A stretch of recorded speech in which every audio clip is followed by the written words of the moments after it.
About several. Several. Any other guesses? 42. There's 42 steps.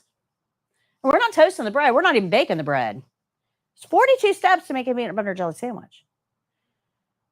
Now, none of you gave me that answer. Why? You're familiar with making a peanut butter jelly.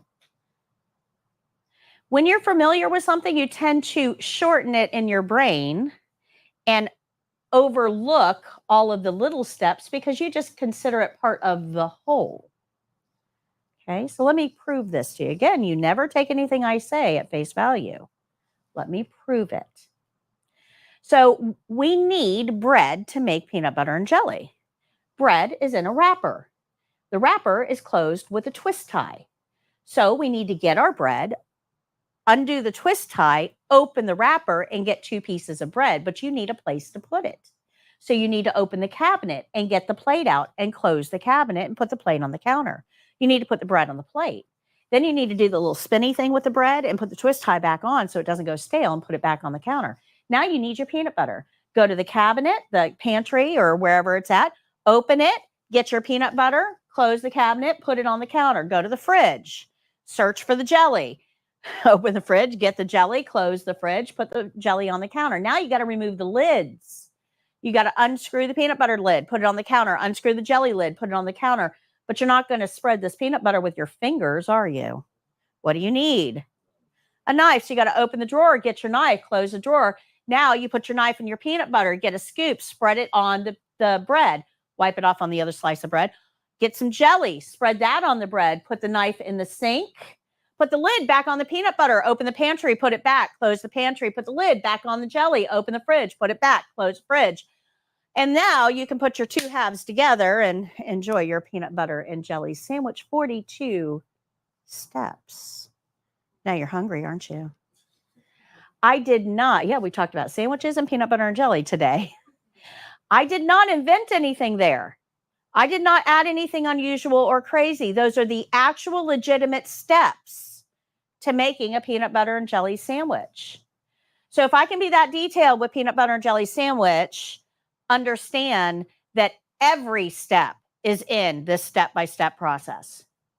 But the good news is peanut butter and jelly sandwich was 42 steps. There's only 19 here. Every skill I'm going to show you is theoretically easier than a peanut butter and jelly sandwich. Okay, so when you start to get overwhelmed by the skills, remember, even peanut butter and jelly sandwiches have 42 steps.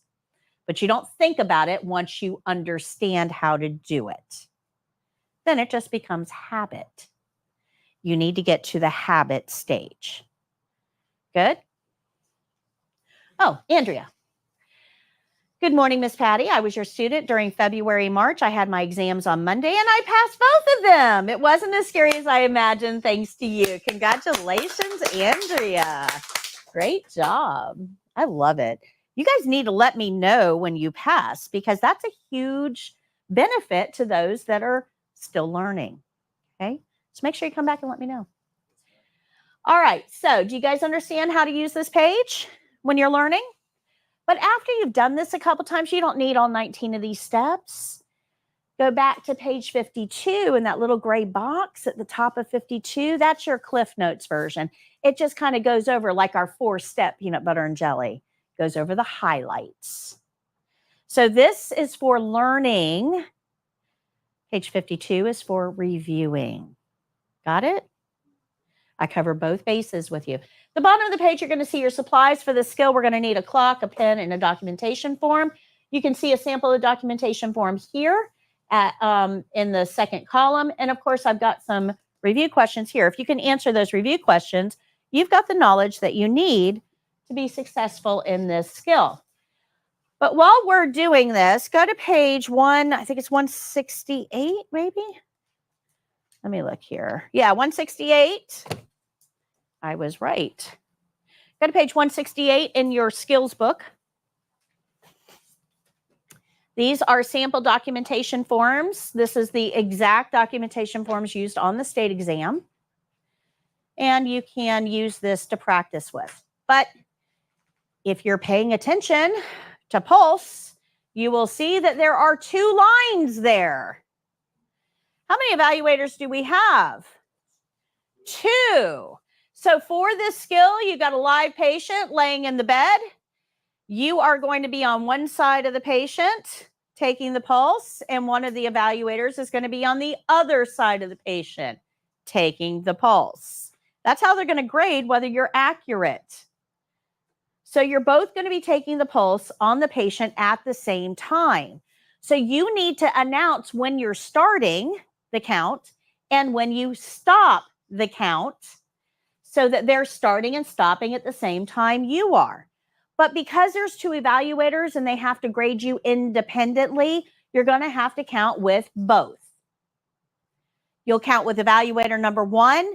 They're going to let you write that number down. You don't have to do your closing and wash your hands and all that. They're going to let you just jot it down. And then you're going to count with evaluator number 2, and then you're going to do your closing. Wash your hands, document, wash your hands again. Got it? This is one of the few skills where your evaluators are actually close up to you. Almost every other skill, they're up against the wall trying to stay out of your way. Remember, they don't count in your life, right? You're talking to the patient. But this is one of those skills that they're really kind of close because they have to be on the other side to count at the same time you do. All right? So just like here, if you look at this bed, there's a clock right above the bed. That's exactly how it's going to be in the testing center. You will have a clock right above the bed, and it's going to be one just like this, an analog clock with a sweeping hand. When you're taking the pulse, you're going to look at the clock, pick a starting point. I don't care where. Don't care. You want to wait till that second hand gets all the way to the 12, you can. We can sit here and wait.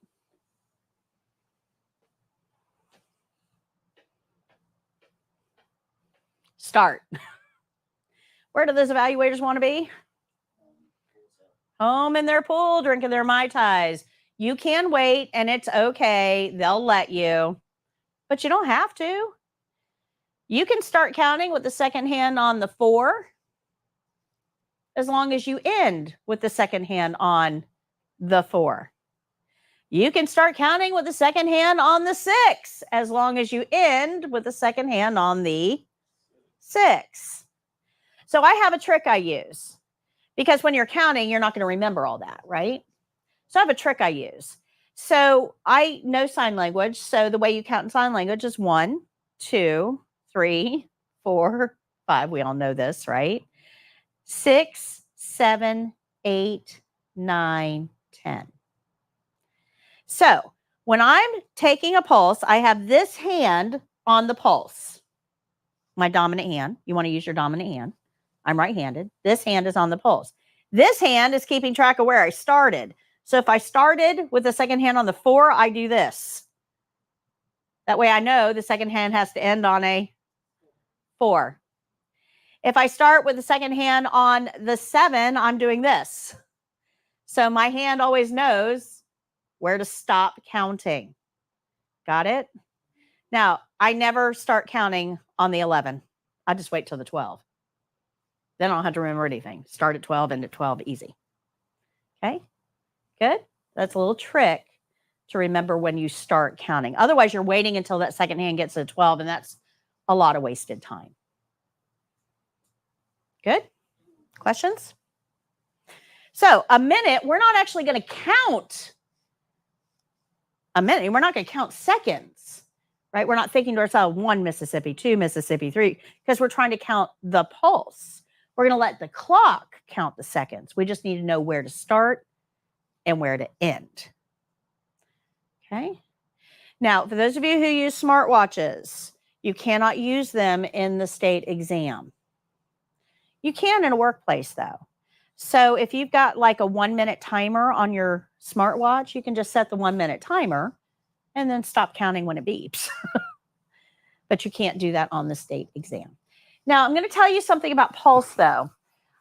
This is a skill I do anticipate at some point will be removed from the state exam. I do think they're going to take this one away at some point because we don't normally count pulses anymore. We use this guy. This is called a pulse oximeter, pulse ox. Looks like a clothespin. You turn it on. and you put it on the finger like a clothespin, and it gives you readings. It'll tell you the oxygen saturation of the patient, how much oxygen is actually being pushed to my finger, and it tells you my pulse rate. So yeah, my oxygen is a little low today, actually, 95. It's because I'm talking nonstop. And my pulse rate is, anybody know? 82. So the top number is my pulse ox, my oxygen, and the bottom number is my heart rate. So what does that tell us, roughly? 80 now? Yeah, because I stopped moving. All right, so we use these, and it's going to fluctuate. It's going to fluctuate based on how cold I am, how hot I am, how much I'm moving, how much I'm talking, how recently I ate, how recently I, did anything. So a lot of things are going to affect the heart rate. We use pulse oxes as an immediate snapshot. It's not ongoing. It's just, okay, at this particular moment, you were beating about 81 beats a minute. Okay. So I do anticipate at some point in the future, they're going to remove this skill because we use pulse oxes instead. So anytime we're working with patients, we always have to make sure extremities are supported. Now, normally they're supported by the bed or by a chair, right? But I wouldn't want the patient's arm just kind of held out in midair. Do this for a whole minute, your arm gets heavy. That means that more blood flow is going to need to go to that arm because of the effort it takes to hold it up. More blood flow elevates the heart rate. So we actually made the pulse faster artificially. You don't want to do that. You want the arm supported. So the elbow should always be on the bed, or at the very least supported by your hand. Good? Don't use your thumb to take a pulse. We want to use our fingertips, not the flat areas of our fingers. Fingertips. They're more sensitive, more nerve endings. You'll pick up the pulse a little faster. Radial pulse is at the top side of the wrist near the bone. We always report the pulse over 1 minute, but you don't always have to count over 1 minute. Normal's between 60 and 100. For the test, we're going to say start and stop. So our evaluators start and stop with us. And of course, we want to document. And you can be off by 4 beats in either direction and still be accurate for the test. Okay, good? Questions? All right, so we're going to do this together. I'm going to move you guys around a little bit to practice this particular skill. So I'm going to ask, let me see here.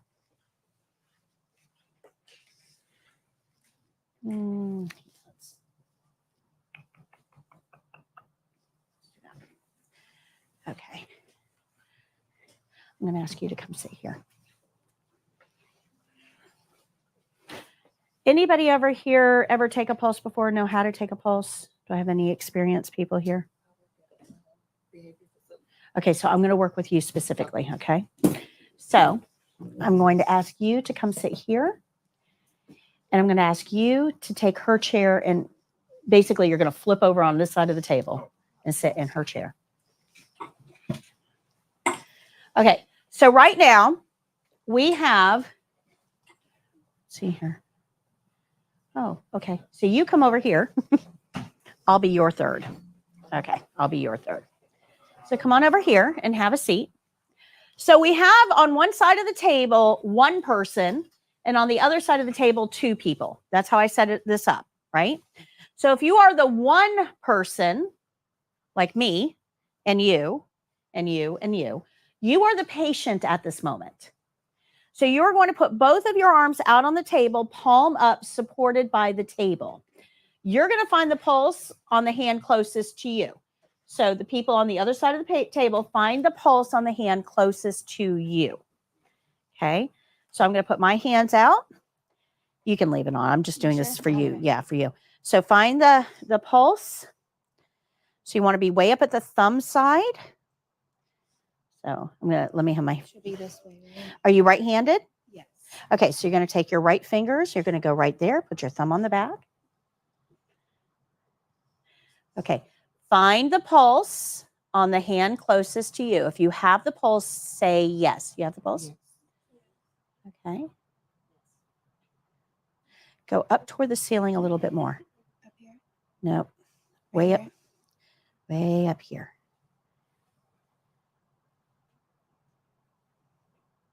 Press a little harder. You got it?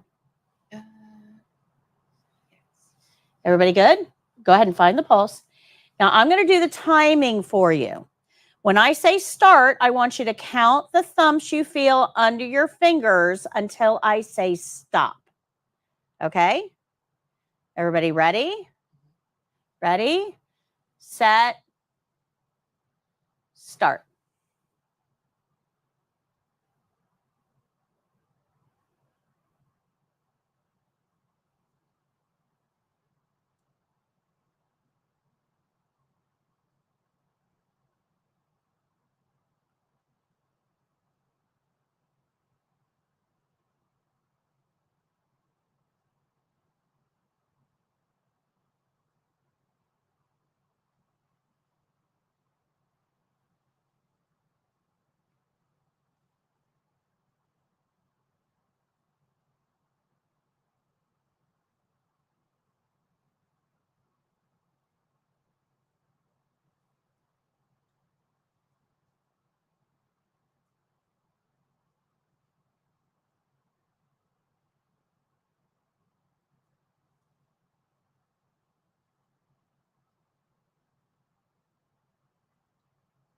Stop.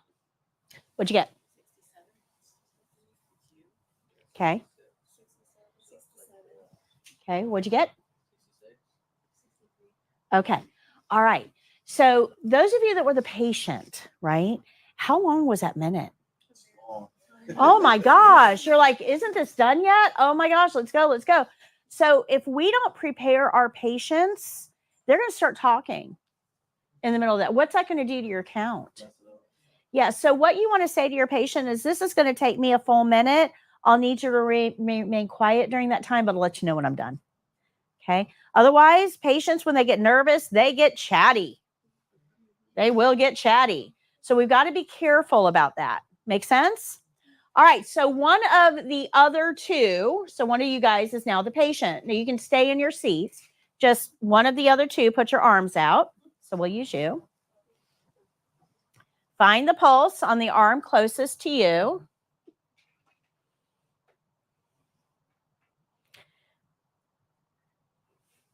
We want to be way up at the thumb side. Yeah, there you go. So we're going to go way up here.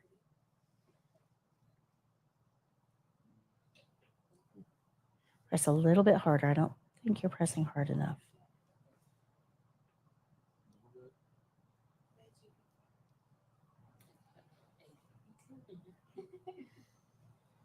Let me see if I can find it for you. Relax for me. That's part of the problem. Yeah, it's right here, and hers is pretty faint. Okay. Got it? Okay, everybody good? Everybody good?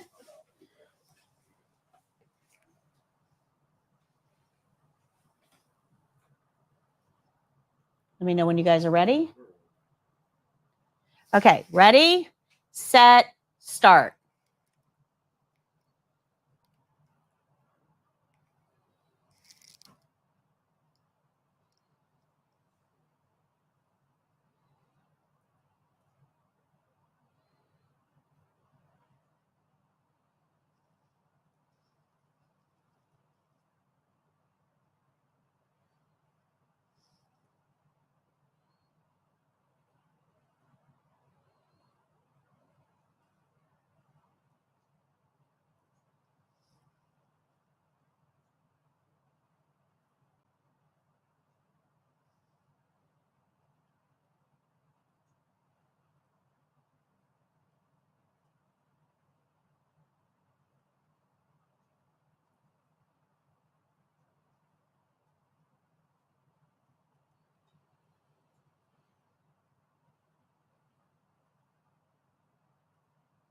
Stop. What'd you get? I got 61. Okay. Okay. All right. 73. Okay. What'd you guys get? Okay. So last person is now the patient.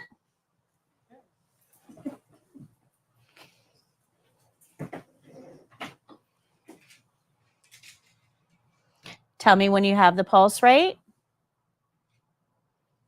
Remember, it's way up at the thumb side. Way up at the thumb side. There you go. You can have her turn her hand. Like that. Yeah, like that. Might be a little easier. One there.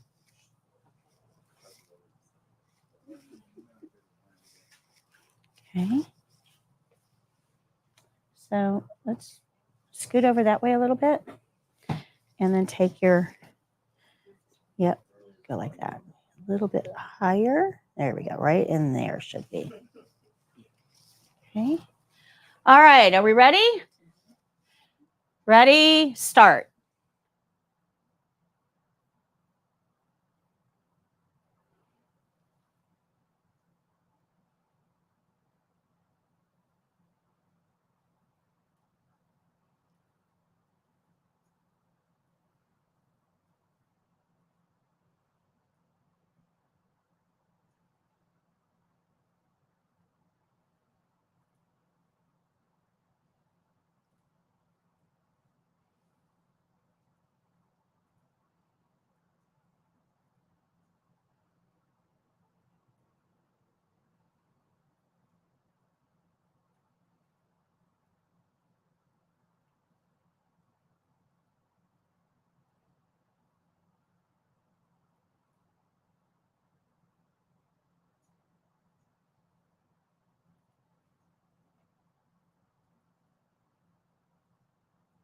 Stop.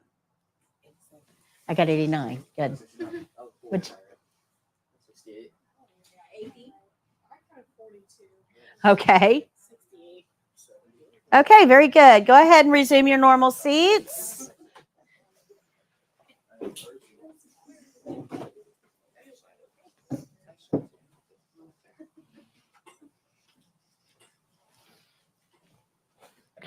Do you have a pretty good idea of how to take a pulse now? You're going to find the pulse with your fingertips, not the flat part of your fingers. You're not going to use your thumb. It's at the thumb side of the wrist, way up at the top. Put your thumb on the back. You're going to count for 1 full minute and make sure that you say start and stop to let the evaluators know when you're starting and you're stopping. I did that part for you during this practice. Remember, you will be responsible for that during the exam. Okay. This is a great skill to practice on loved ones at home because you don't actually have to tell them you're taking their pulse. You can just reach over and hold their hand while you're watching TV and take their pulse, and they won't even know you're doing it. Okay. All right. Any questions on that one? All right. We're going to move on to dressing a resident with a weak arm. This is on page 102. We have to learn a few principles for this. A few new principles.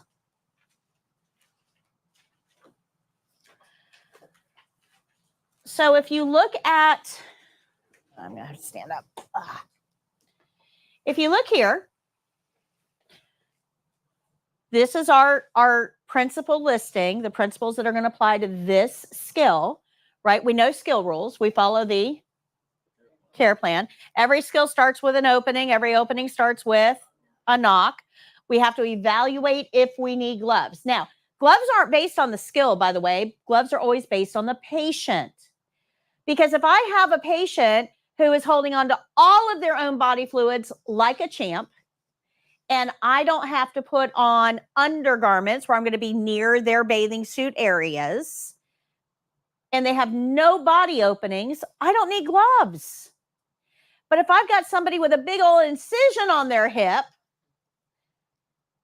now I need gloves. So it's not based on the skill. It's based on the patient. Good? Make sense? So we're going to evaluate if we need gloves. Now, we also need to learn barrier rules, privacy blanket, and linen rules to do this skill. Now, it took me a long time to teach you skill rules, like an hour and a half on Monday. It took me an hour to teach you the opening on Monday. It took me 45 minutes to teach you the closing on Monday. And it took me 2 hours to teach you glove rules today. Thankfully, we're going to go through these 3 in about 10 minutes each. Okay, good. Then we're going to learn some skill-specific steps. We'll get into those in a minute. And every skill ends with a closing, which we already know. Now, all of these are spelled out for you here. Remember, this page is always quick reference. And then down here, we've got skill-specific information. You should be able to complete this skill in 14 minutes or less. We're dressing somebody. I don't know about you, but it does not take me 14 minutes to get dressed. Well, it might take me 14 minutes to figure out what I'm going to wear, yes. But the actual act of dressing does not take that long. They give you way more time than you actually need. So don't rush. This is going to be done on a mannequin. Whew.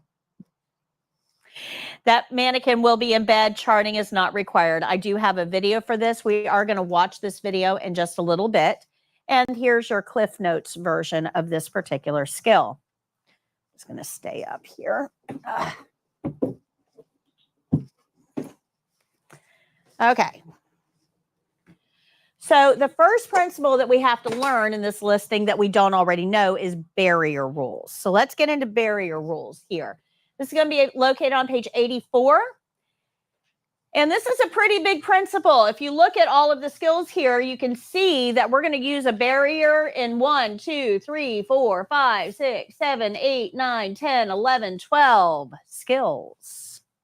So we're going to use a barrier a lot. That means that we got to learn it pretty well. Okay.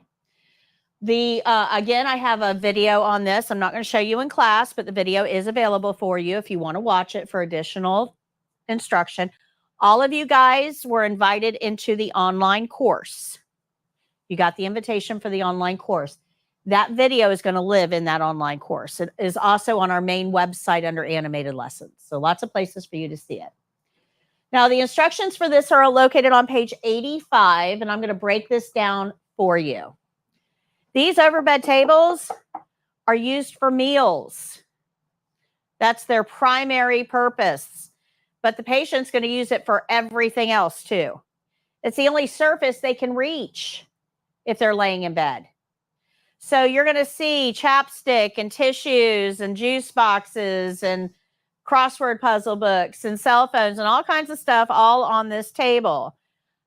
Can we consider this table clean?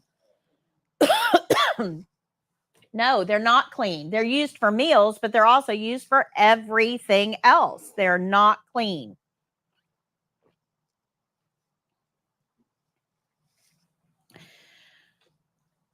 So when we do our opening, knock, knock, knock. Hi, Miss Jones. My name is Patty. I'm your CNA today. I'm here to get you dressed. Is that okay?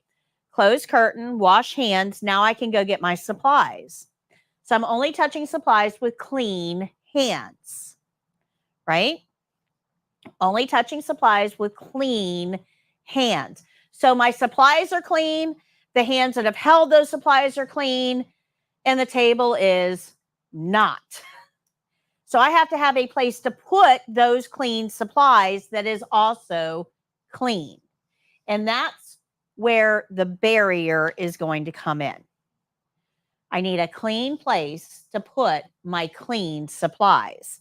And the table itself is not clean. Sure, you could take a hand wipe and wipe it off and clean it, but there's actually a better way, okay? And that would work for this skill, but not for the others.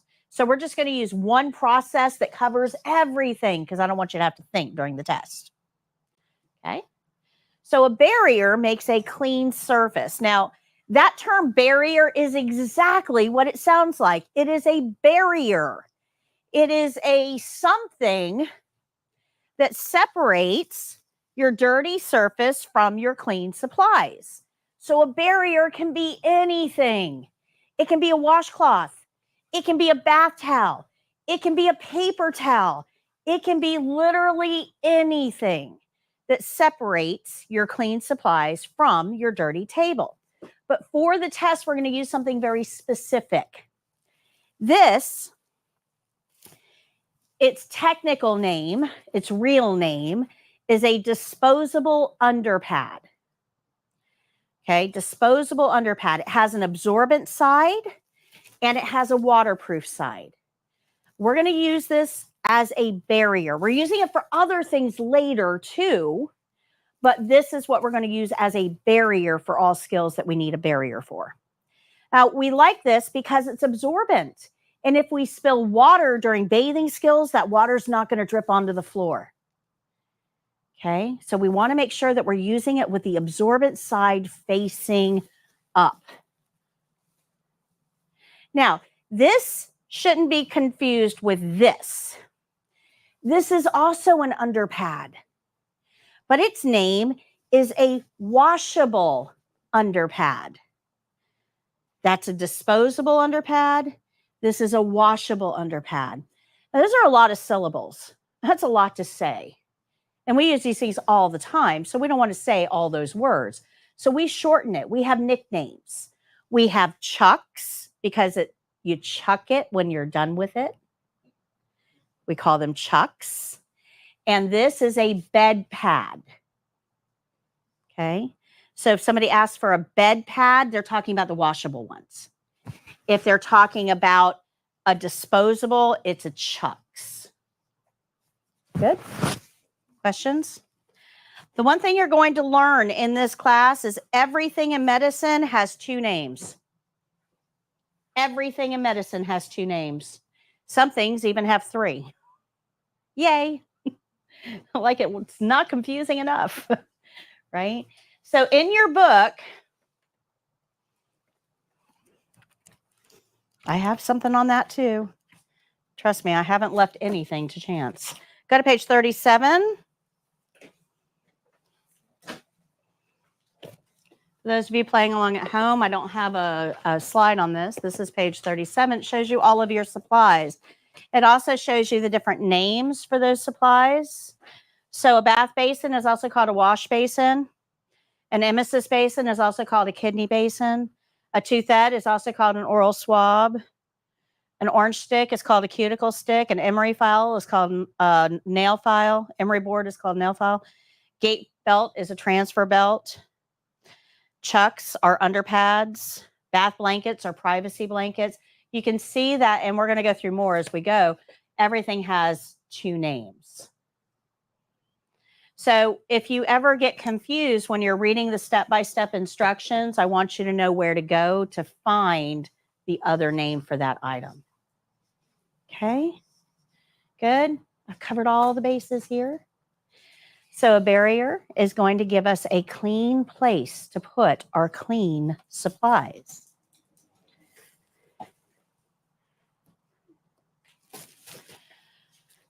So the supplies that we use on patients are clean, and we have to wash our hands before we get those supplies. So we're only going to touch supplies with clean hands. But there's a problem here. If I'm going to do a skill, and I've done my opening, I've washed my hands, and I'm going to go get my supplies now. If I get this and my supplies all at the same time, I have to spread this out on the table. And I have to have two hands to do that, to spread this out. So if I go get all of my supplies at the same time that I get this, what I end up doing, let's say that these are the rest of my supplies, right? Everything I need. What I end up doing is this.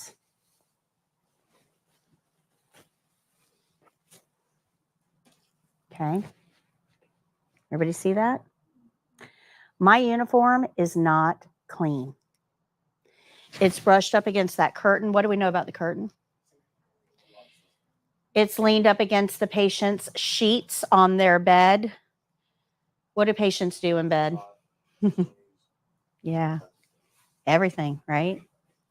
It's leaned up against that sink. Remember that warm, dark, moist lives in the bathroom. It's leaned up against that sink. It's knelt on the floor to do foot care, to empty the drainage bag. My uniform is not clean. So if I hold all of those supplies up next to my uniform, I've contaminated them long before they ever touch the patient. Does that make sense?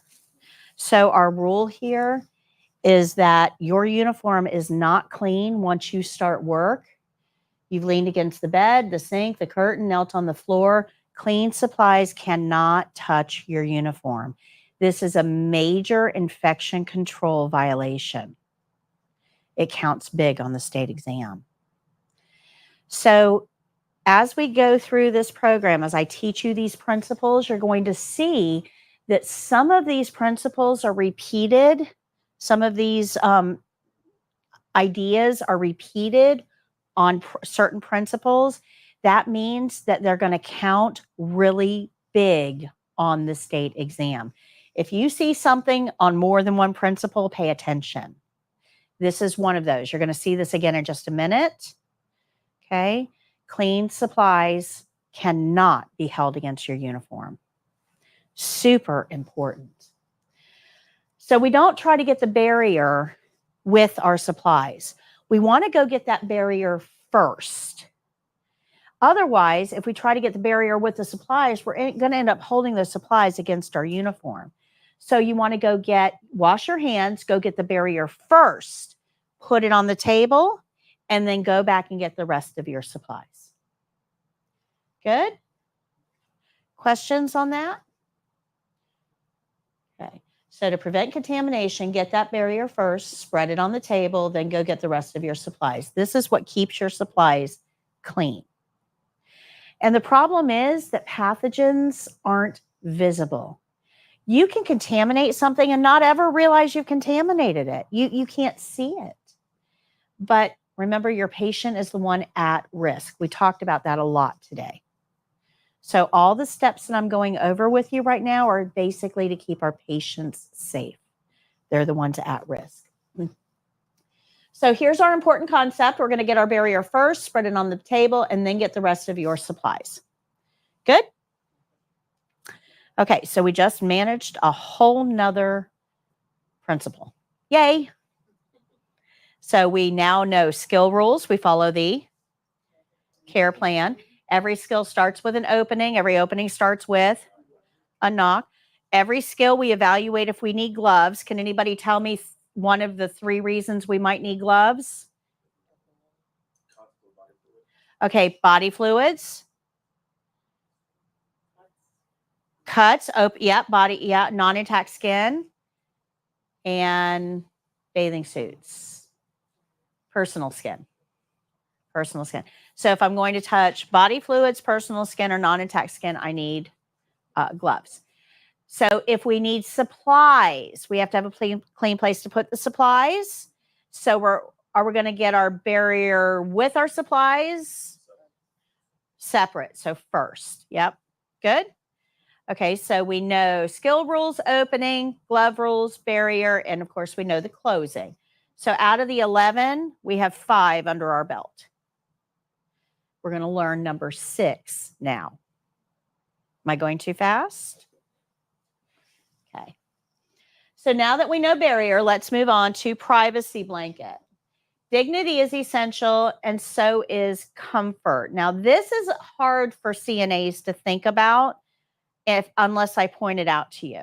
You probably won't really realize this on your own, right? But the room temperature for you and the patient is different. You're in the same room, but your perception of the temperature is different. Now, for me, I'm standing up here. I'm active. I'm walking around. You are sitting in those chairs, not really active. What do you think the temperature feels like to me? Warmer. You guys are all in jackets. I'm up here sweating. Okay. The temperature perception is different because you guys are not as active. Now, that applies to our patients as well. Our patients are laying in a bed. They're not active at all. But they have the added problem of not being dressed, not having the same clothing on that I do. So as a CNA, you are fully dressed. You are running around like a chicken with your head cut off because you can't possibly do everything they're asking you to do in the time frame they're giving you to do it in, right? Your patient is sedentary and in a thin hospital gown and not much else. They might be covered with a thin sheet and not much else. The temperature that you guys feel in the same room is completely different. Anybody ever been in a hospital? What's temperature like in a hospital? It is cold, and that's because we're trying to combat that whole warm, dark, moist problem. That's why we keep healthcare settings cold. It helps cut down on pathogens. Okay, it makes it inhospitable. So if we know our healthcare places are cold and we have a patient who's not dressed for company under a thin sheet, they're really going to be cold. Make sense? You need to be aware of this because the temperature perception is going to be different. And if you don't understand this, you won't think anything about taking a sheet off a patient, doing what you need to do, and not even thinking twice about it. They're freezing, guys. They are freezing. And they probably won't complain because if they complain, then you might retaliate because they're dependent. They probably won't complain. So you have to know this. Does that make sense? Okay. All right. So we also have to talk about privacy. Okay. So yeah, we can close the privacy curtain to have, to provide privacy for the patient, and we should. But that only blocks everybody out there from seeing the patient. There's still a stranger inside that curtain with the patient. Do you know who that stranger is? You.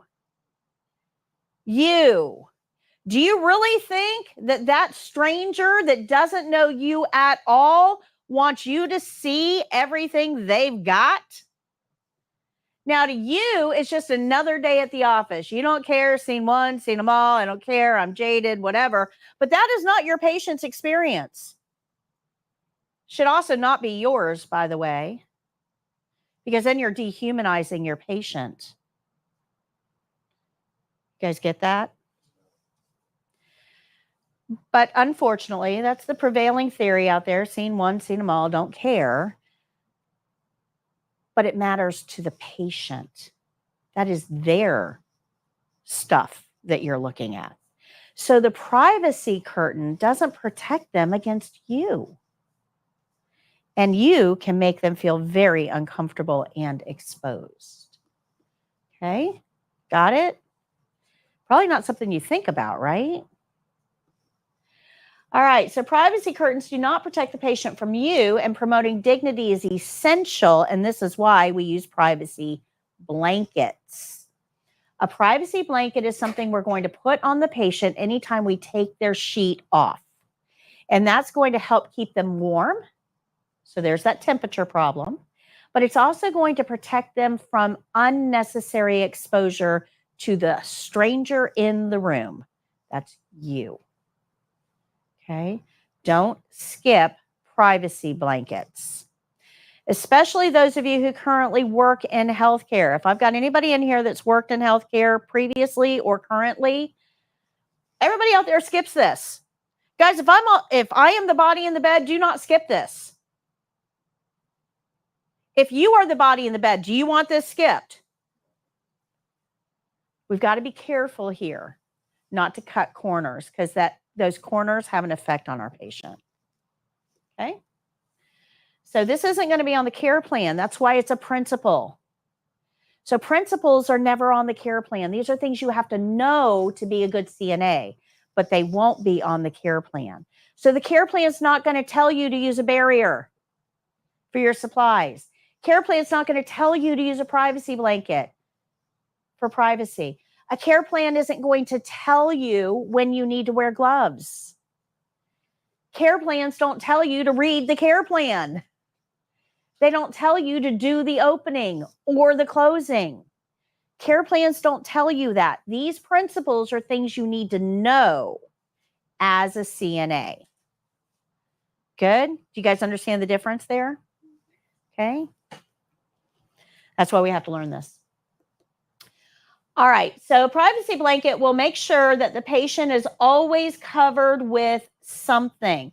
So our rule here is if we're trying to figure out, do I need a privacy blanket or not, right? Our rule is anytime the patient is uncovered or undressed, we need a privacy blanket. So if we're taking a pulse and they're fully clothed, do we need a privacy blanket? No. If we're going to change them from a gown to clothing, do we need a privacy blanket? Yes. If we're doing exercises on somebody who is laying in bed fully clothed, do I need a privacy blanket? If I'm doing exercises on somebody's arm that's laying in bed covered with a sheet, do I need a privacy blanket? No. But if I'm doing exercises on somebody that's laying in bed covered with a sheet, but I've got to work on their leg, do I need a privacy blanket? Do you guys see the difference there? Uncovered or undressed, okay? And remember that privacy blanket is there for two reasons: to protect their privacy, but also to keep them warm. If you come along, just take that sheet away, you've taken a cold patient and made them frozen. It is really cold. We don't want to snap or shake anything in healthcare. Anything in healthcare. If you take a sheet or a blanket or something and you snap it, like this is how we make our beds, right? Snap it. All those fuzzy things that just came up, those are skin cells, yeast, and bacteria that came off of the patient. And they are now right where I can breathe them in. Now remember, these are body openings. Doorways in. Do you want your patient's yeast cells in your doorways? That's pretty high on my gross meter. I don't know about you. So we do not snap or shake anything in healthcare. Good? We unfold. That's all we want to do. Unfold. Okay. Also, when you're unfolding, don't let it touch your uniform. Be careful. All right. At the end of the skill, we'll remove it, but we want to remove the privacy blanket after you remove your gloves. Because remember, the patient always has to be covered. So that means we got to pull the sheet up, right? To take that blanket off, we're going to pull that sheet up to take the blanket off. If we touch that sheet, that's going to go right up next to their face with pathogen-covered gloves, shaving cream gloves, you're now allowing those pathogens to have full reign with all of these doorways in. So you need to remove your gloves before you remove the blanket and pull the sheet up. Make sense? Good? All right. Remember that sheet's going right up next to their face. All right, so let's move on to linen rules. Now, linen rules, you actually know almost all of these already. They're repeated from other principles. So, again, they're going to be featured in a whole lot of skills, so we got to learn them. And the specifics are located on page 87. But we already know this one. Linens must not touch your uniform.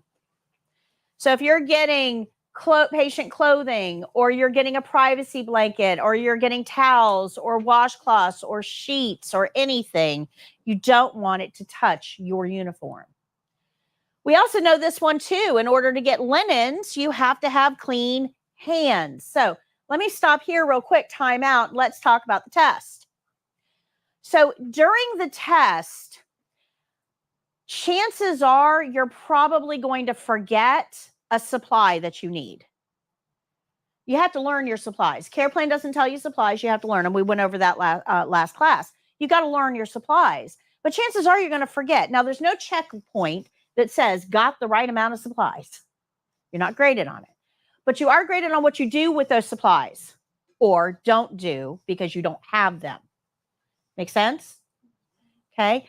So if you are in the middle of a skill and you realize you forgot something, you don't have the supplies that you need, you are free to go get them at any time during the skill. Knock yourself out. Go get whatever supplies you need. They don't have to be gotten at the very beginning of the skill. But once you've touched that patient What are your hands? Yeah. Can you reach into that clean supply cabinet with dirty hands? Can you reach into the clean supply cabinet with gloves? No. So we want to make sure that if we have to go get supplies, we remove our gloves, we wash our hands, we go get the supplies we need, and we return to the patient and then glove up if we need to. Got it? Good? Okay. When you're wearing gloves, by the way, the first thing those gloves should touch is the patient. Don't touch a lot of stuff in the environment and get those gloves dirty before you bring them near their doorways. First thing your gloves should touch is the patient. So remember that principles that are repeated are doubly important. They count big against you on the state exam. We already know this one too. We don't snap or shake anything because that spreads pathogens around. Now, the next two we're going to skip for now. We're going to come back to this a little bit later. So we're going to skip 2, and we're going to go down to the bottom where it says unused items must be discarded.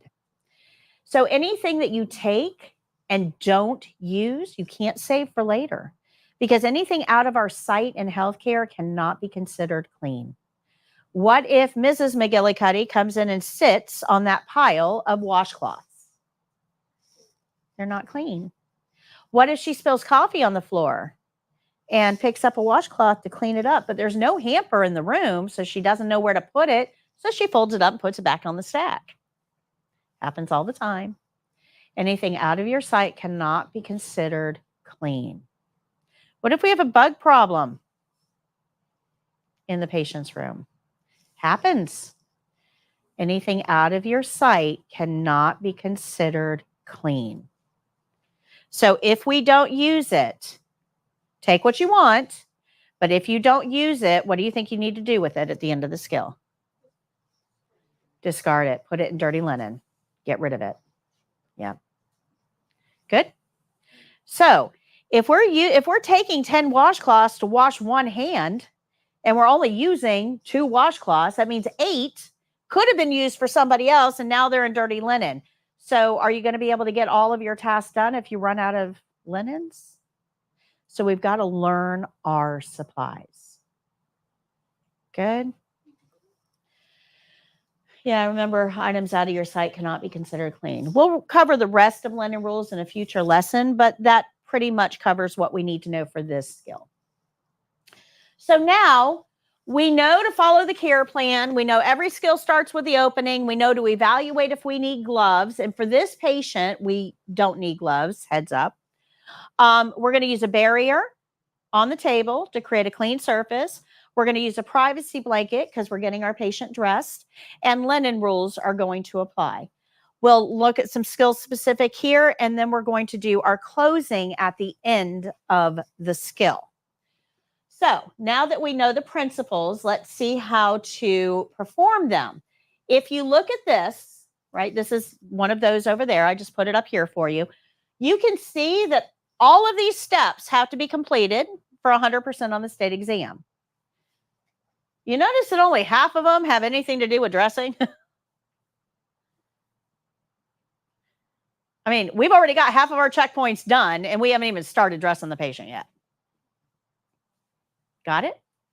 Do you see how important these principles are? The problem is that people tend to focus just on the skill part itself. That's only half of your grade on this. If you just do the skill part itself, dressing the patient, you're going to fail because you didn't get half of your checkpoints done. Now, I do have the flashcards. It has the skill steps, the supplies, and the principles.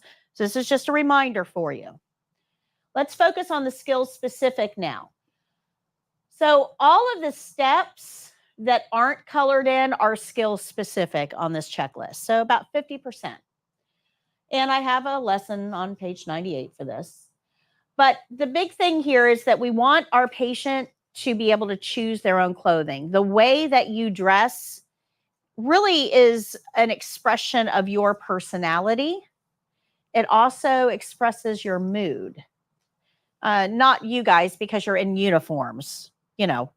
You are wearing the color I chose for you because you're in a uniform. But normally, if you're not in a uniform, the clothing you pick really kind of expresses you. You know, are you going to wear a band t-shirt and jeans? Are you going to wear a fancy dress? I mean, it's all an expression of you. Your patients have the right to express themselves as well. So we want to ask them, what do you want to wear today? And not always do they pick something that matches. You are judged by the way your patients look. You absolutely are judged by the way your patients look. So if you ask Mrs. Montgomery, what do you want to wear today? And she says, well, I want to wear my purple plaid pants and my yellow flowered shirt. And you're like, ugh. And I know I'm judged by how she looks. That's a problem. You can suggest an alternative. You can say, what about your white shirt with those pants? That would look amazing. Now, she has the right to choose her own clothing. So she may say, no, I want my lucky yellow flowered shirt. Today is bingo. And we're going to say, no problem. Let me get that for you. So you can suggest an alternative, but ultimately we're going to honor their wishes. Okay. Does that make sense? All right. So when we are getting this clothing, so we do our opening, knock, knock, knock. Hi, Miss Jones. My name is Patty. I'm your CNA today. I'm here to help you get dressed. Is that okay? Close curtain, wash hands. Go get the barrier first. Ask the patient, what do you want to wear today? We go get their clothing and put it on the barrier. Now, you want to do all this before you get your patient undressed. Because if you get your patient undressed first, they're laying there naked while you go find clothes. That's not comfortable for your patient. So we want to get the clothing first before we undress. That's an important principle. That may show up on your written test as well. All right, so we minimize exposure by using a privacy curtain, by using a privacy blanket, and only undressing the areas we need to undress at that moment. And we're going to get the clothes before we undress the patient. We always lift from below with a flat palm. So if I'm lifting her leg, it's going to be from below, never from above. We're not the claw machine at Walmart. Don't do that. Always from below with a flat palm. The stronger arm should do all the work. So this is how we're going to remember how to dress and undress a patient with a weak arm. USA first. USA stands for undress, strong arm first. Undress, strong arm first. And then we dress the weak arm first. When we do that, let's say my right arm is weak. Okay, if I undress the left arm first, I'm going to make it move to get out of whatever it needs to get out of. And then the gown just slides right off that weak arm. It doesn't have to move. Now, the new gown or garment is just going to slide right on that weak arm. It doesn't have to move. The stronger arm will do all the work in getting into the sleeve and whatever it needs to do. So USA first, undress strong arm first. So the clothes should be slid up the weak arm carefully. Don't overextend or force movement. And make sure your patient looks good at the end. Snaps are all snapped appropriately. It's not cattywampus. The pants are up over the hips, sitting at the natural waist. The toe seams are across the toes, not this way across the foot. Okay. Everything that is in the patient environment needs to be dealt with. So the gown that came off the patient has to go in the hamper. The privacy blanket has to go in the hamper. Nothing ever gets left in the patient environment. Remember, patients need a clean environment. We never throw anything on the floor either. So we don't put the privacy blanket on the floor when we're done. We don't put the gown on the floor. Nothing ever goes on the floor. Okay. Call light should be in the stronger hand, not the weaker one, because I have to be able to use it. So if you look on page 103 at the top of the page, you'll see the actual care plan for this skill. It says, dress the resident in a long sleeve, button front or snap front shirt, pants, and socks. The resident is lying in bed and has a weak right arm. The resident is not able to help with dressing, and after dressing, leave the resident in bed. So I want to go over a couple things with this. It says long sleeved. How hot is it outside right now? It's hot. I'm not wearing long sleeves. It's hot outside, right? If our care plan tells us to put the patient in long sleeves and it's hot outside, do you think we should really put them in long sleeves if it's hot? This is a trick question, guys. What's our easy answer? Follow the care plan. Don't think. Do you see how thinking can get us in trouble? Because you guys were considering it. You guys were actually thinking about it. Huh. I wonder, should I? Maybe? I don't know. No. Do we think? No. So if you have a concern, though, if the AC is out in the building and it's 98 degrees in this room and our care plan says long sleeves and you have a concern, what do we do with concerns? Nurse. Absolutely. We don't solve that problem.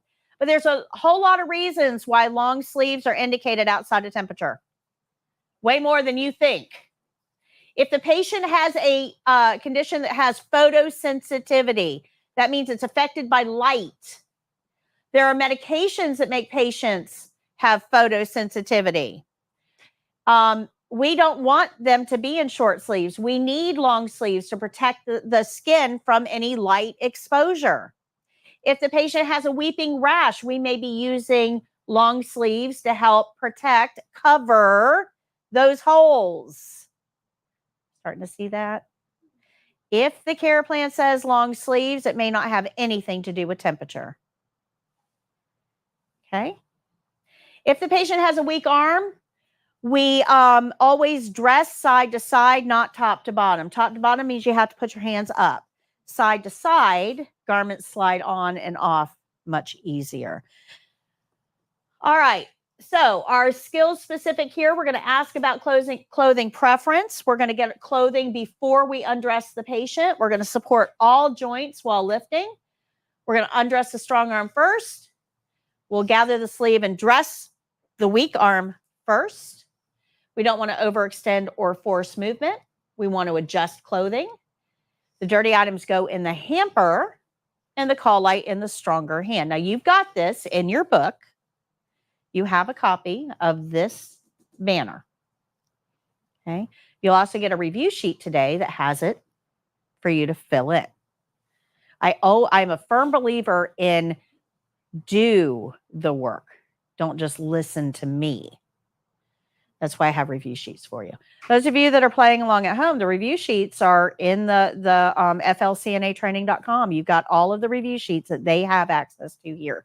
Print them out and do them. It'll give you a much better understanding of the skills. So I'm going to show you this video because it has really good close-ups.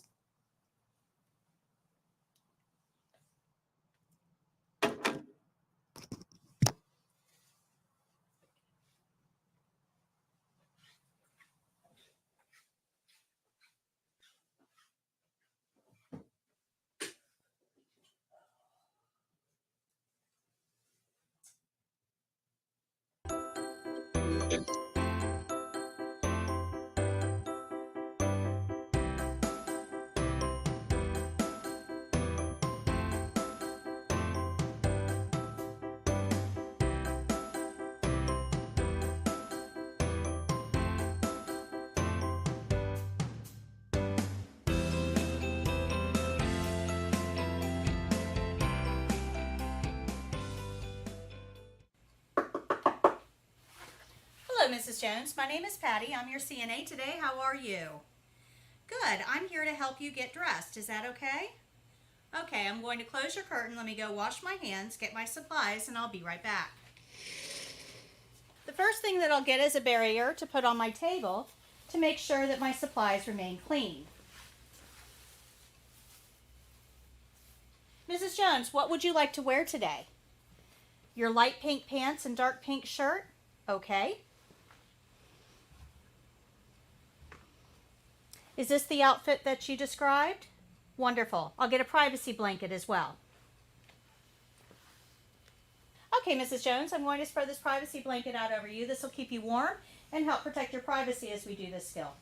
I'm going to carefully unfold the blanket, being careful not to snap or shake it as I lay it out over you. Once the blanket's in place, I'll pull your sheet down to the end of the bed. Okay, Mrs. Jones, I'm going to place your socks on now. We'll take one of the socks, scrunch it all the way up to the toe seam, put it over the foot, making sure the toe seam is lined up, lift from below and support at the ankle, and smooth the sock over the heel. Now we'll go to the other side. We'll scrunch this sock up, put it over the foot, making sure the toe seam is lined up, lift from below and support at the ankle, and smooth the sock over the heel, minimizing wrinkles. Now we'll help you put your pants on. We're going to make sure the tag is in the back. I'm going to insert one of my arms into the legs of the pants and scrunch it up so I have control over all the material. We'll then place it over your foot, lift from below, and smooth it over your heel. We're going to repeat on this side. I'm going to put my hand inside to scrunch up the leg of the pants, and then place it over your foot, lifting from below and supporting at the heel while we finish putting on your pants. Okay, Mrs. Jones. Now I'm going to lift your pants up over your hips. If I can have you raise up your hips as high as you can on the count of 3. 1, 2, 3. I'll make sure that your pants are over your hips and then cover you back up. Okay, Mrs. Jones, I'm going to elevate the head of the bed now. Please tell me when you're comfortable. And if I can assist you to lean forward, I'll untie your gown.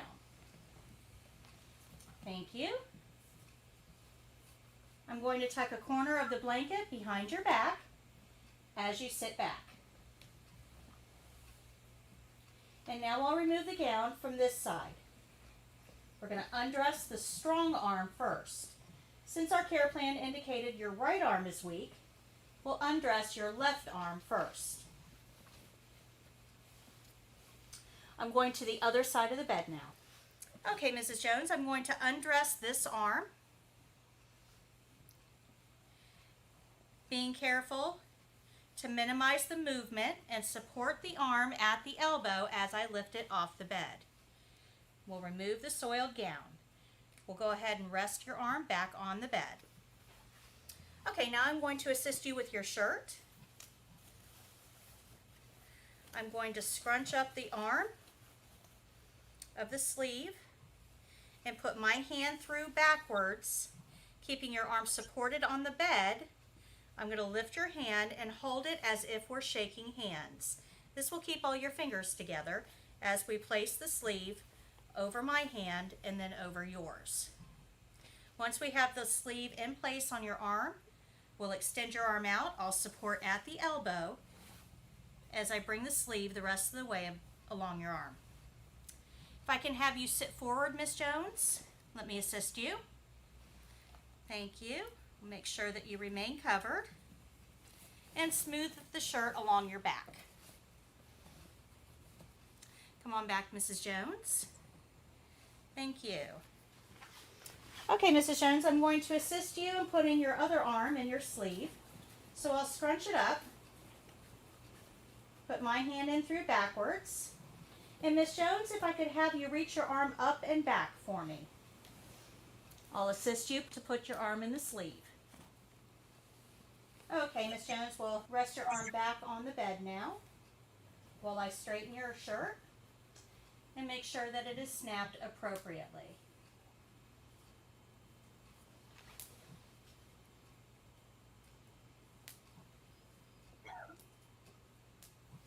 Okay, let me just adjust your clothing to make sure it's neat. Can I have you lean forward for me, please? Thank you. And I'll make sure that this blanket can be removed. Okay, Ms. Jones, I'm just going to gather up your privacy blanket and place it in soiled linen along with your gown. I'll be right back. Okay. Okay, Mrs. Jones, I'm just going to adjust your clothing for neatness and appearance and make sure that it's fastened appropriately and that you look good. Very nice. Okay, you have your call light here if you should need anything. Can I get a magazine for you? Okay, I'm just going to throw your barrier away and open your privacy curtain. Now we'll go wash my hands. After washing my hands, I'll think about the steps of my skill, make any corrections, and then tell the evaluator my skill is done. All right, any questions on that? It's a little bit of a longer skill. It will take a little bit of practice, but the steps are the same. Right? The steps are the same. Whether you're doing this on a big person or a little person, all the steps are the same. So if you have a little person at home, you can practice this. If you don't have a little person at home and you have a big person that you're pretty comfortable with, you can practice this at home. But if you don't have a little person at home or a comfortable big person at home, then get a doll and practice this. Good. You can also practice it in here on the mannequins during practice time. I don't have a whole lot of practice time built into the first 2 weeks. I have way too much to teach you. You're not ready to practice yet. So you don't get any practice time built into the class during the first 2 weeks. But after week 2, you'll have a little bit of time at the end of each class to be able to practice what we've learned so far. And then, of course, you always have the room available till 4 on class days. After graduation, it's 1:30 till 4. All right.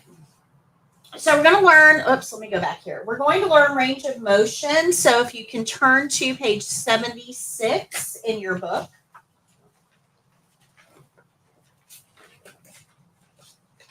We are going to learn range of motion. So if you're looking at this page, remember this is always the kind of Cliff Notes version, the short version, the review page, if you will. If you look down here, you'll see the only principles that apply are skill rules. We know that. We follow the care plan. The opening. Every skill starts with the opening. And what does every opening start with? A knob. We have to evaluate gloves. Remember, gloves are never based on the skill. They're always based on the patient. So we'll evaluate if we need gloves. And we always are going to do our closing, the 8 C's of the closing. So there's nothing new to learn here other than the skill itself. Other than the skill itself. Okay? And if you look at this, I have that right here. Where is it? Just saw that.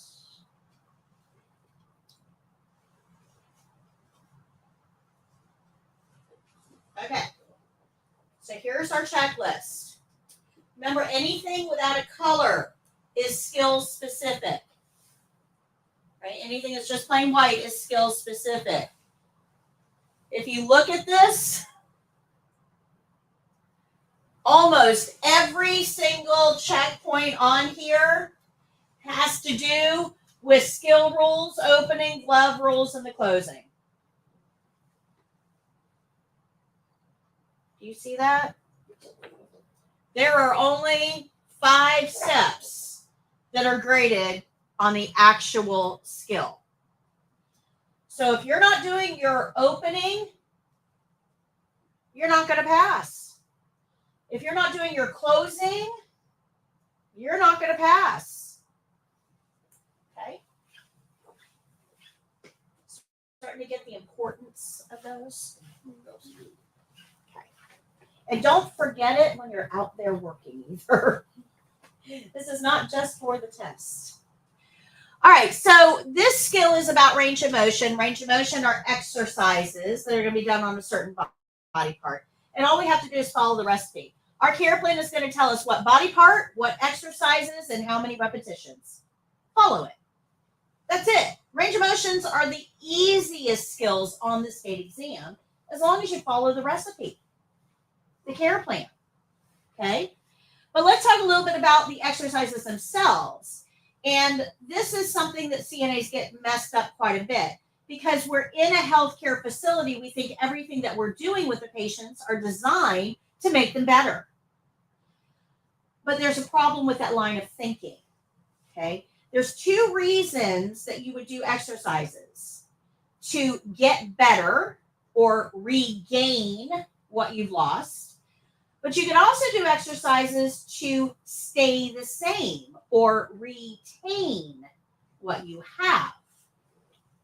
Good? You guys understand the difference there? All right. So, this is important. CNAs do exercises to retain function. We aren't trying to make anything better because these guys exist. Physical therapy does exercises to regain function. And these guys have a doctorate. 10 to 12 years of school, people. 10 to 12 years of school. How long are we here? 4 weeks. Can't be us. Can't be us. Now, they have assistants, just like nursing assistants. These guys have assistants, too. We call them physical therapy assistants. Those guys have to go to school for 2 years to be in. How long are we here? So that's not us.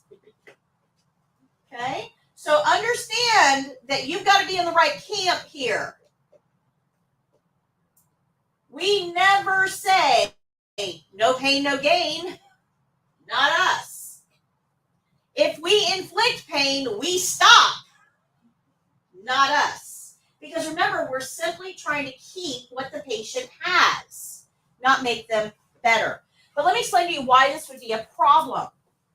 Okay, anybody ever been sick, like on the couch 3 days, feel like you're dying sick, right? How much exercise are you getting? None. You're crawling to the bathroom when you absolutely have to, and that's about it. You probably are not even doing showers because there's no energy, right? Got it? Been there? Okay. Well, over that time, when you recover, you're probably pretty weak. And you're weak because your body was spending all of that energy fighting what was trying to kill you, but also because you didn't do anything during that time. Your muscles have already started to atrophy. So if somebody had come along every once in a while you were laying on your couch sick and just moved some body parts a little bit, you would have an easier recovery because you wouldn't be so weak. Make sense? That's us. That's what we do. Because the patient's so busy spending energy fighting off what's trying to kill them, we are going to do exercises to help maintain what they already have so that nothing atrophies, shrinks in size. We also have a problem with joints freezing in place if they aren't moved on a regular basis because the tendon's short. So we want to prevent these really bad outcomes. And that's why range of motion exercises are ordered. Now, doctors have to order these. CNAs can't just go in and think, oh, you're sitting around not doing a whole lot. I'm just going to do some range of motion on you. It'll be fine. We can't do that. These have to be ordered by a doctor. The nurses can't even decide that these need to be done. It has to be ordered by a doctor. Okay? So there's two types of range of motion. There's active and passive. Now, active range of motion is something the patient does. So everybody stand up. I got 4 minutes. I can make this work. All right. Extend. Be careful. Extend your left arm above your head like you're asking a question. All the way up. Get that elbow nice and straight. Awesome. Now, I want you to bring your arm down in front of you like this. Okay, now all the way down to start. All the way, all the way. Okay, now we're going to come back up in front of us. So get that arm straight, elbow straight. Bring it all the way back down. All right, very good. Have a seat. You guys just did active range of motion. I told you what to do. I made sure you were doing it. You did the work. That's preferred because that more muscles are going to be engaged. But if the patient can't cooperate, if they can't do it, then we get involved. And that becomes passive range of motion when we are doing the work for the patient. Good? Understand the difference? All right. So we know all of the principles. Let's focus on the skills specific now. We always lift from below with a flat palm. We've heard that already. We're going to move slowly and smoothly and always return to the start position. And you heard me say that a minute ago when I asked you to bring your arm up and then back down, and I told you go all the way back to start. A range of motion is not a full range of motion if you don't end where you started. Okay? So I wouldn't want to do this. This is not a range of motion. Okay? You need to go all the way back to start and then back up. All the way back to start. Good? Good? Okay. 3 exercises that we can do as CNAs. And only 3. Flexion extension is up and down. You guys just did that. I asked you very specifically to extend your arm above your head like you were asking a question. I used the word flexion extension. 2 halves of the same exercise. Extension is a straightening of a body part. Flexion is a bending. I always end up where I start. 2 halves, same exercise. Then we have abduction, adduction. This is a side-to-side motion. If you abduct a child, you take it away from its family. Don't do that. That's bad. Okay? But if you abduct an extremity, you take it side to side away from its family. Now notice my hand ended up in the same place. Right? If I go this way, my hand ends up in the same place, but it's working different muscles to get there. Okay? So flexion, extension, up, down, abduction, adduction, side to side. Rotation is simply around. Like your wrist goes around. Not all joints can go around. Be careful. There's only a few. All right, good? Here's our care plan. Tells us to provide the following range of motion exercises to the resident's left shoulder. Flexion, extension, and abduction, adduction. Provide 3 repetitions of each exercise, and the resident is not able to help with the exercises. So that means we're going to do the work. Okay? Now, I always explain this to patients in ways they will understand, like we're going to lift your arm above your head like you're asking a question. We're going to bring your arm out to the side like we're making a snow angel. We're going to turn your wrist in a circle like you're waving a magic wand, right? Motions that they understand. You go in and start talking about flexion, extension, abduction, adduction, rotation, your patients are going to shut down. They're going to think, oh, that's going to hurt. Those are big words. Big words hurt. Got it? Okay.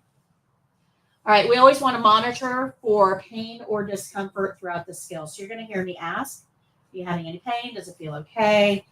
Remember, we are not the no pain, no gain gang, not us. We stop at pain. If the patient gets here and says, ow, the next one will go below the ow. Remember, I don't want the ow. But who would I tell about the ow? The nurse. You guys are starting to catch on. Any questions so far? Here's our step-by-step instructions. I need 2 more minutes of your time to show you this video. Okay? And then I will give you your review sheets to go. So here's the skill-specific steps. Remember, CPR class this Saturday, $45. No pre-registration necessary. Just show up at 9. We'll be here 9 to 1. Okay? I just want to, before you guys race out on me. We will have 1 more CPR session on the last week of your class. Let me show you this, and then I'll pass out your review sheets.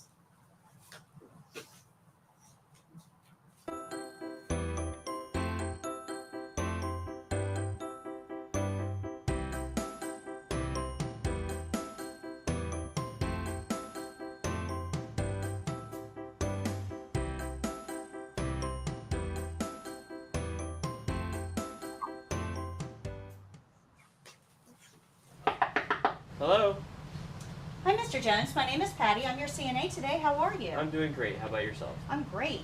I need to do some exercises on your left shoulder. Is that okay? Yes. I'm going to close your curtain and go wash my hands. I'll be right back. Okay.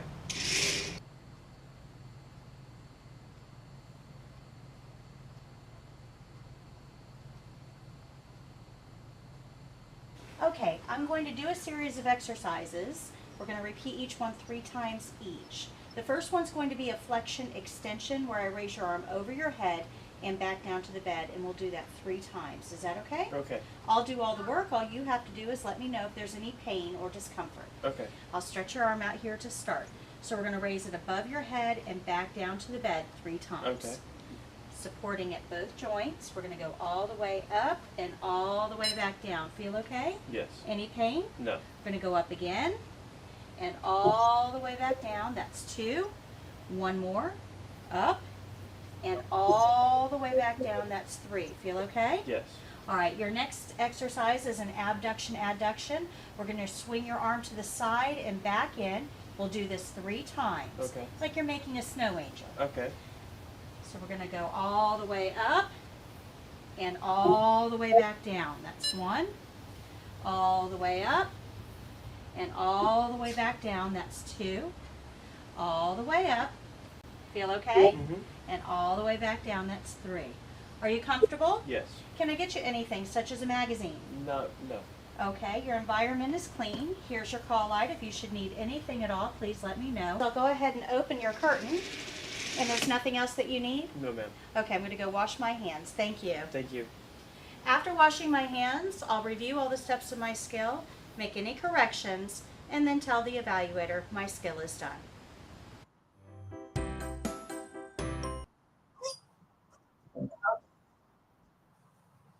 All right, any questions on range of motion? No? All right, remember CPR this Saturday. Homework, you've got 2 chapters, chapter 2 and 3, and I will tell you they are longer chapters. You're going to need to schedule a little bit of time. Don't try to wait until 10 o'clock Sunday night to get this done. You won't. You just won't make it. You won't absorb what I need you to absorb. They're longer chapters. Try to break them up. But have some fun in the meantime, you know, while you're digesting it. Don't make it all about school. So you'll get a wrap-up email today, just like you did on Monday, that'll have the link to the replay as well as links to the videos that we watched in class, and some next steps for you as well. Make sure that you keep up with those after class emails. And if you haven't already accepted your invitation to join the online course, you'll actually find that very helpful in putting into practice some of the things that we're learning. You do need to bring with you to class on Monday your blood pressure cuff and stethoscope, because we will be going over blood pressure on Monday. All right. Did I go too fast for anybody today? No? Okay. I told you I'm going to talk 4 hours nonstop. I do. I'm going to go rest my voice now. So on Monday, we're going to do blood pressure, but we are also doing 3 other skills as well. So we're going to learn a new principle.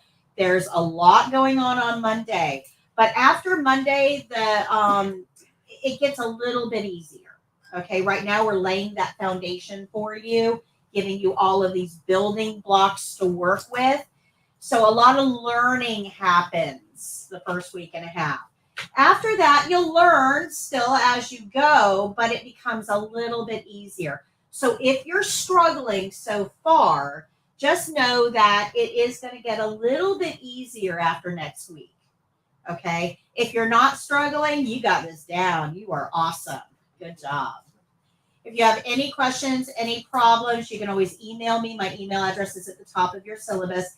And don't forget to do the review sheet as well, because if you keep up with that right before you test, if you have those 8 review sheets, you just go through them really quickly, and it is an awesome review 2 minutes before you walk into test. All right. Have a great weekend. I will see you guys on Monday. And those of you who are coming to CPR, I'll see you Saturday. Thank you. Thank you.